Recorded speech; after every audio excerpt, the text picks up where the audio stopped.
रसूलाबाद का खबर शामिल कयूं पिया। हुब अली जहांगीर जी रिपोर्ट मुताबिक़ सॻियूं नवकोट शहरवासी हिंदू बिरादरीअ जे जोड़े 3 महीना अॻु उमरकोट सामारो पीर उमरजान वटि इस्लाम क़बूल करे मुसलमान थी शरीयत मुहम्मदी मूजिब निकाह करे शादी करण खां पोइ संदसि माइट हिंदू बिरादरीअ जा माण्हू जान जा वेरी बणिजी विया आहिनि। जोड़ो दरबदरीअ वारी ज़िंदगी गुज़ारण ते मजबूर।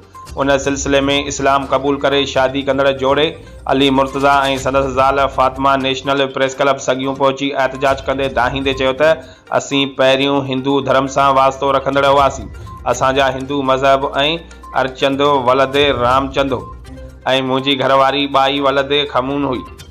असां 3 महीना अॻु उमरकोट सामारो में पीर उमरजान वटि मुसलमान थी शरीयत मुहम्मदी मूजिब निकाह करे शादी कई आहे। असांजा हाणे नाला इस्लाम मूजिब अली मुर्तज़ा ऐं फातिमा रखिया विया आहिनि।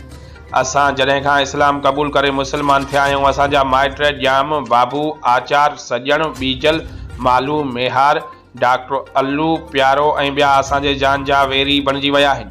हू असांखे क़तल करणु चाहिनि था। असांखे उन्हनि जे ख़ौफ़ खां दरबदरीअ वारी ज़िंदगी गुज़ारे रहिया आहियूं।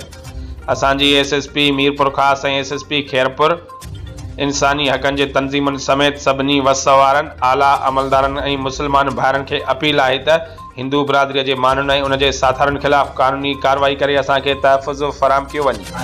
रामचंद देव जो पुत्र आहियां। नवकोट शहर किले खां मुसलमान थियासीं पीर सामारो उमरजान उमरकोट ऐं हाणे जेको असांखे माण्हू आहिनि धमकी ॾेई रहिया आहिनि नवकोट शहर खां जाम बाबू सॼण आचार मालो बीजल इहे जो कातिल असांजा दुश्मन आहिनि।